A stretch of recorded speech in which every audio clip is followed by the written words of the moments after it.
Welcome back, guys. Today is Sunday. That means it's Mount Rushmore time. So how this usually works is I list a bunch of wrestlers that could form the Mount Rushmore of a certain category, and then we just whittle it down to my top three, and then you let me know who the fourth is or who just your four would be. But today's one, I'm going to be doing it slightly differently because this is my personal Mount Rushmore. So I'm going to list a bunch that could make it on there, but then just my four that's on the Mount Rushmore. In the comment section, do let me know if you agree with mine, what you would change, and who your Mount Rushmore would be of WWE/WWF. So, in the comment section, also give me ideas of Mount Rushmores to do, and if it's reasonable and I haven't done it yet, I will definitely look into doing it.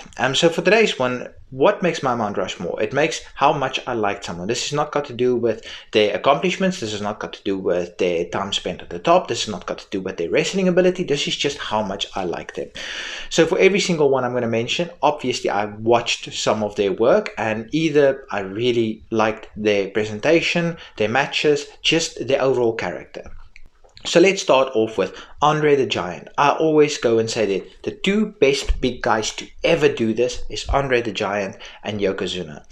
So Andre the Giant, he was just a spectacle. I watched him when I was a kid and I was just absolutely in awe. Next, speaking of him, we've got Yoko.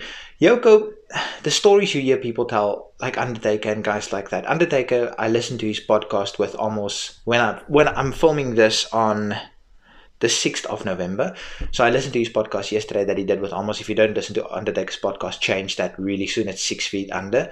And he spoke about Yokozuna at WrestleMania 9. He just so badly wanted to work with Yokozuna because Yokozuna was 6'4", like extremely heavy, but he could work like a guy that's 200 pounds. He was just absolutely incredible.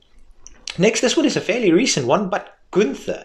Just everything Gunther has done is just absolutely on point. He's the ring general for a reason, and he's extremely believable. Next, Y2J Chris Jericho. His matches are brilliant. He's the master of reinvention, and he gets every single catchphrase over. Chris Jericho once in an interview said he tried to get the click of a pen over. And believe me, he did when he did the whole "you just made the list" before he clicked the pen. That he got the clicking of the pen over. People would cheer clicking of a pen. Next, Raven. Oh man, Attitude Era Raven, he deserved so much more. If you look at ECW, now this is not based on ECW, it's based on WWE, but if you look at ECW, what Raven did, he's promo cuts sitting in the corner. Raven was just so incredible. He was that typical grunge. Now, when the Attitude Era was around, I was 13, 14, 15, around there. When did that era? 2001, 2002, around there. So I was 13, 14, 15. So that grungy kind of anti-establishment, that really resonated with me. Next, we've got Goldust. People don't often enough talk about how absolutely brilliant Goldust was, how committed he was to that character. Absolutely phenomenal. Next, HBK. So there was always, when I was a kid, there was always the talk, are you a HBK guy or are you a Bret Hart guy? I was always an HBK guy. I know Bret Hart's matches are phenomenal, but I just always preferred Shawn Michaels. Next, we have Lita. So Lita was also that daredevil with someone else that might be, if you know me already, that might be later on this video. She was that daredevil. She was again, when I was a kid, there was the argument, are you a Trish guy? Or are you a Lita guy? And I was a Lita guy. Absolutely no question about it. I was a Lita guy. Next, CM Punk.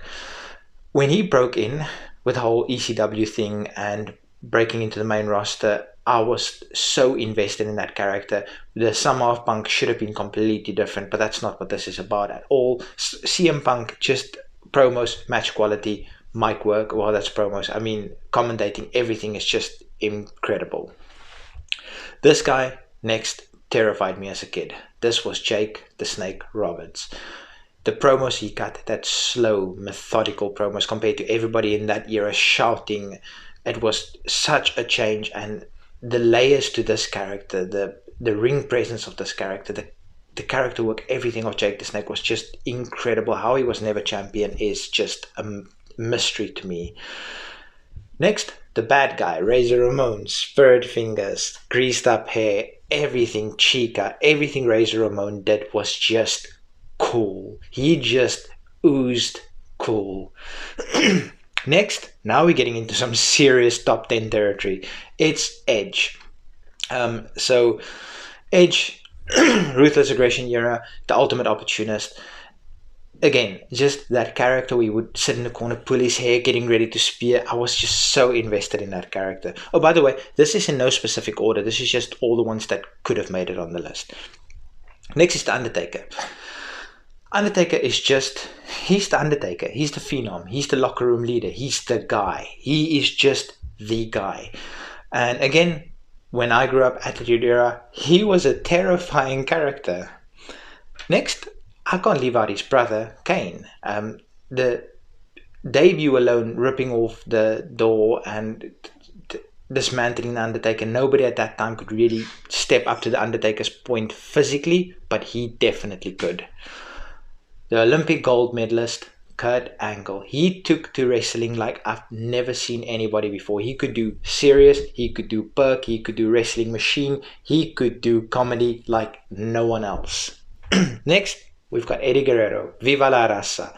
The lying, cheating, stealing with somebody that I just mentioned, Kurt. It was just so incredible. All the little nuanced parts to his lying, cheating, and stealing with the swollen ankle, loosening his boot to set up something later in the match. All of that was just so incredible. And when he got caught, the facial expressions just absolutely priceless. We can't not speak about The Rock. The most... oh, I've got frog stuck in my throat this morning. The most electrifying man in sports and entertainment.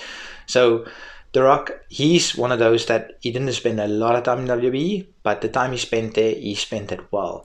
And a very underrated part of The Rock was his Hollywood Rock character / persona. We have to mention John Cena. John Cena is just, he's of modern time probably one of the GOATs. And I respect him for everything he did in the business. Again, he had two main rivals, Edge and Orton. I always preferred Edge and Orton, but I can't not have him on my list, especially his Doctor of Thugonomics character. I was really into that. Now this is my Mount Rushmore, and if you know me, you already know this. It's going to be in no specific order except for number one. It's going to be Jeff Hardy.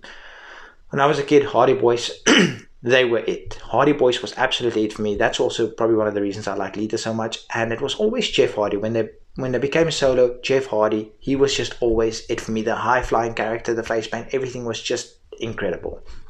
Next is Randy Orton. Like I said, it was always Randy Orton. It was never John Cena. Randy Orton, breaking free from Evolution, youngest champion for a little while. Everything was just, it was done to absolute perfection. Next, we've got Mankind. Now, specifically, Mankind. I like Dude Love, I like Cactus Jack, I love Mick Foley, but Mankind was it. The layers to the Mankind character was absolutely second to none. The interviews he did, shoot/work interviews with Jim Ross, it was just so brilliant. And then lastly, if you didn't already know this, my number one, it's Stone Cold. Stone Cold, he's probably the most important figure in wrestling history.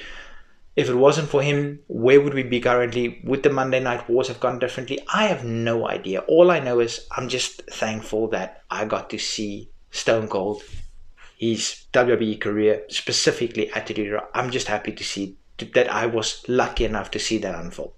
Hope you guys like this, and if you would please like this video, drop a comment, and let me know what Mount Rushmores you want to see. Until next time.